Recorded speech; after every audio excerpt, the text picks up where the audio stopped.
그러니까 어떤 제품은 이익을 많이 내고 어떤 제품은 그렇죠. 이익을 안 내고 마이너스 날 수도 있지만 그 회사는 전체적으로 이익이고 성장하는 맞네요. 것처럼. 회사에서 경험했던 것을 정확히 경매에 녹이신 거네요. 네. 제가 생각할 때 핵심은 뭐냐고 생각하냐면 회사도 뭐 한두 개 사업을 새로 시작하는 게 아니고 네. 약간 양으로 종목도 여러 가지로 했을 때 토탈섬이 이익이 나는 게 좀 유리할 수도 있다는 생각이 네. 그냥 불현듯 드는데 네. 그래서 선생님도 거기 하루에 나오는 물건 막 다 들어갔다고.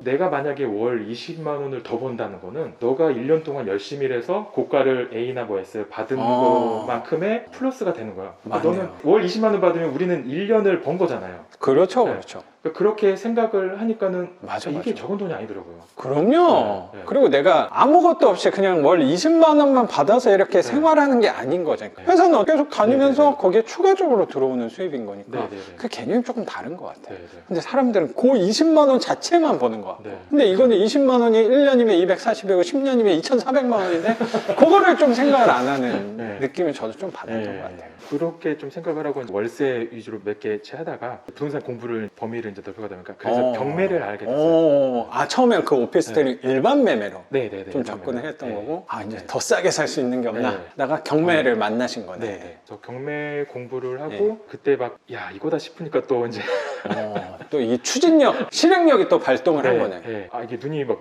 뒤집히더라고요. 그렇죠. 돈이 바로 보이잖아요. 네. 경매는 또 리스크가 없구나. 그 분석만 잘하면은 그렇죠, 사실. 내가 쓴 가격에 낙찰만 받으면 무조건 이익인데 그렇죠. 낙찰을 안 받으면 낙찰을 안 받을 것뿐이지 실패는 아니니까. 그렇죠, 네. 그렇죠. 손해 보는 건 아무것도 없는 거. 뭐 거기 네. 한번 가가지고 네, 네. 시간적인 거밖에 없는 네, 거지. 네, 네. 경제적인 건 없는 것 같아요. 수업을 듣고 조금 시간이 흐르면서 이제 낙찰은 그 전에 예전에 선생님이 네, 다른 데서 들었던 거. 예전 수업 다른 학원에서 수업을 들으면서 시작을 하게 됐고 네. 그때부터 이제 낙찰을 해가지고 뭐 하나씩 받기 시작했어요. 또 이제 뭐 직장을 다니고 좀 시간이 많이 안 나다 보니까 인터넷 검색으로 이게 실제로 임장 가기보다 그냥 근데 인터넷 그 방법에서 잘 돌아갈 수 있었던 것 중에 하나가 연식이 그래도 그렇게 오래되지 않은 아파트를 하셨다고 생각이 좀 들어서 네네 아파트 그래서 리스크가 좀 덜했다는 생각이 조금 들어요. 네. 손으로 주라고 네. 내가 만약에 다른 사람들처럼 막 임장을 쫙 돌고 돌아다니고 하면 더 좋겠지만 내가 여건이 그렇게 안 되니까 그렇죠. 그리고 아까도 말씀드렸지만 음. 나는 가정에 충실한 아빠 가족하고 시간을 보내는 아빠가 되는데 그렇죠. 그렇게 선언해놓고 주말마다 돌아다닐 수가 그렇죠, 없잖아요. 그렇죠. 그러면 또 네. 이게 모순이 되는 네, 거니까. 그래서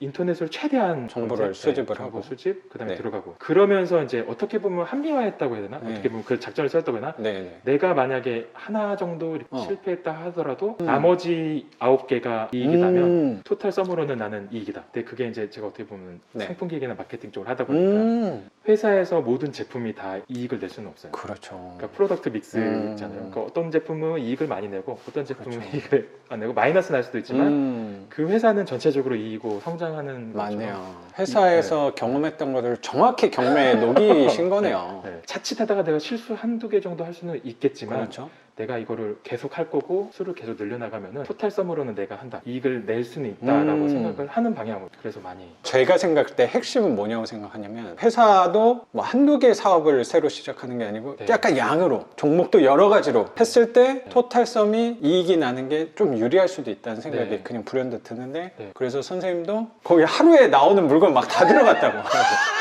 그것도 네. 입찰하러 가면은 하루가 소중한 거예요. 휴가를 내고 그렇지, 가거나 맞아요. 하니까. 네. 일단은 길에 나오는 물건은 그때 아파트만 봤으니까 아파트는 거 다 리스트업을 해놓고 네. 조사를 인터넷으로 다 하고 사진 다 보고 한다 권리 분석 다 끝내놓고 네. 아 내가 들어갈 거는 요거 찍어넣어서 이거는 그 물건은 부동산에서 전화를 해요. 네. 그래서 뭐 내가 낙찰 얼마나 할 거냐 이렇게 어. 물어보기도 하고 두 개는 준비를 철저하고 나머지 애들은 그냥 비슷한 애들. 거의 그냥 넣는 거예요. 혹시라도 이 그렇죠. 가격에 낙찰받으면 되니까. 맞아. 네. 근데 실질적으로 그 당시 때 낙찰받은 물건들을 보면 내가 이거에 들어가야지 하고 해서 들어간 애들은 낙찰 하나도 못 받고 맞아. 오히려 던지기식으로 했던 맞아, 것들이 맞아. 낙찰을 받은 거예요. 한 번은 낙찰받고 가서 보니까 타층인 거예요. 분명히 조사할 때는 예를 들어서 17층에 16층이면은 타층이 아니잖아요. 근데 이런 건가 보네. 네네. 봤더니 옆동은 17층인데 얘는 16층인 거예요. 그래가지고 그래서 한번 실수를 했다 그렇구나. 싶어가지고 그래서 또 거기에 네. 사람도 안 들어왔을 수도 있겠구나. 네네네. 그 문제를 가지고 이제 부동산을 방문을 했죠. 아 사장님 사장님 이거 지금 팔면은 내가 이 낙찰가 이거고 돈을 뭐 거의 못 버는 상태고 이 가격에는 팔 수 있습니까?